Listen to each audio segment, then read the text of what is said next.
Ուրեմն պատ է կազմված, շատ կոնկրետ, այս մայր տաճարի մուտքն է, տեսնում եք դիվանատունը, երկու ուղղությամբ այսպես պատ են կազմել ոստիկանները, խնդրեմ, հետևում ԿՊԱ-ականներն են, երևի մոտավորապես մի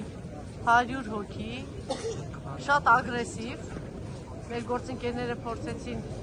հարցեր ուղղել, շատ ագրեսիվ, այսպես պատրաստված ինչ-որ վայեստային պատասխաններ ունեն։ Արթուր, ինչ է նկատելի այստեղ, ինչ է ձեր տպավորությունը։ Ակնհայտ ջրբաժան է, այո, ակնհայտ, ինչի համար է սա։ Այն կողմը լրիվ ուրիշ ազգի ներկայացուցիչներ են, այս կողմը լրիվ ուրիշ, հա։ Ինչն է պաշտպանություն եւ ոչ պաշտպանության մասին է երևի խոսքը, որովհետեւ ես էլ հարցրեցի ոստիկաններին այն կողմը ովքեր են ինչի չեն կարա գնալ խառնվել, ոչինչ չպատասխանեցին։ Բնականաբար կարող է մտադրված է 10 տիրադավներով գլխավոր տիրադավը սատանան ինչի է ուզում հասնել։ Դե նպատակը բախումների տանելն է, հոգևորականներին, քաղաքացիներին բախումների տանելն է եւ դա շատ ակնհայտ է։ Այս ամեն ինչը շատ վկայում է, չէ՞, վկայում է այս ամեն ինչը, նրան ոչ թե։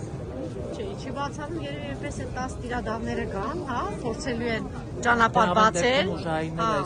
Եվ ամենայն հավանականությամբ այս ինչը շրջիկ ինչ էին ասում, շրջիկ, չգիտեմ ինչ էր։ Չէ, իր շրջիկները։ Ինչ հավատացյալ։ Կրկեսի անդամներ են, ցիրկ այս ամեն ինչը, բայց վատը այն է, որ քաղաքացիներին, հոգևորականներին բախումների է տանում եւ լավ բան չի արվում, ինչ որ արվում, այն էլ այս սուրբ կենտրոնում, այս բայց ակնհայտ է, թե ինչ մեծ արձագանք ստացավ այն, որ այսօր Արագածոտնի թեմը այստեղ ժամերգություն է անում եւ ի աջակցություն նաեւ վեհապարհոր, դուք տեսաք թե ինչ բազմամարդ կան, մարդ է հավաքվել եւ գալիս է։ Այո, մուտքից միջև այստեղ հավատացյալ ժողովուրդը գալիս է աջակցելու վեհապարը